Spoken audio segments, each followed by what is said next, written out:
Okay, I'm using this Crazy John's cymbal cleaner, thanks to V at the Drum Center, and I am polishing this old Zildjian cymbal.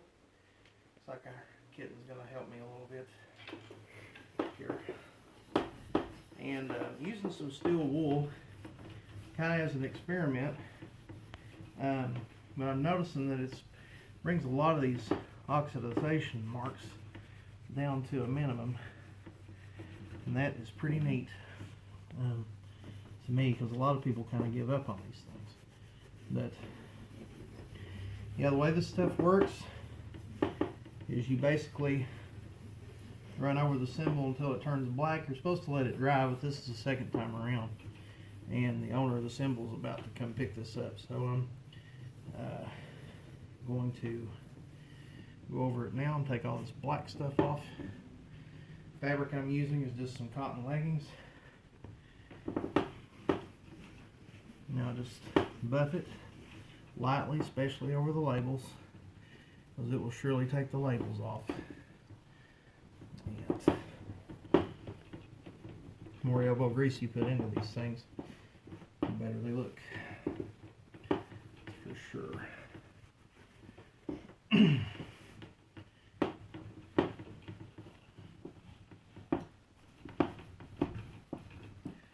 Make sure that you're putting this over top of a table, or put something over top of your table or whatever surface if you don't want it to be stained, because it will stain bad.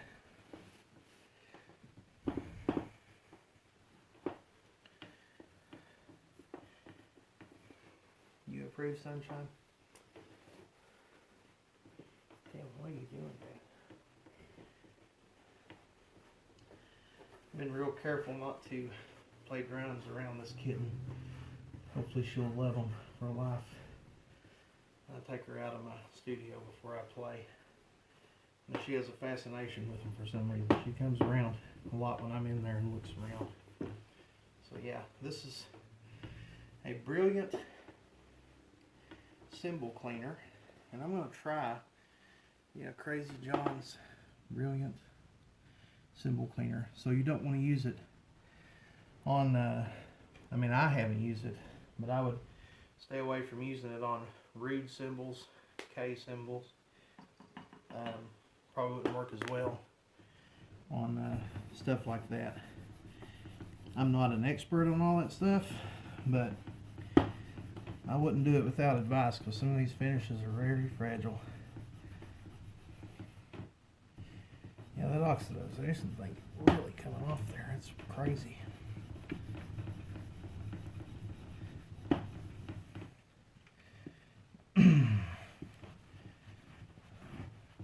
Brought that down to a minimum, that's for sure. Wish I had a before picture of that, because that was green before. It was a green, huge mark there. Let's try to bring something out of this. Kind of polish the sides. This is just a light steel wool, cheap, off-brand, just not anything fancy, but not enough to scratch up anything. There's a spot that I'm just applying a little bit there, trying to stay away from that label, because it will surely take it off. Steel wool. Spot is nearly gone. Let's try to hone in on one. How about that one right there? So apply.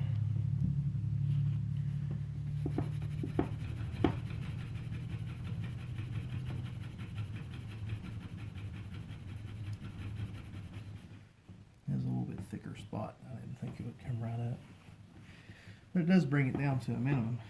And this old ZXT cymbal looks quite a bit like a new cymbal. Just trying to do some of these cleanup spots that had a little bit thicker dirt on it.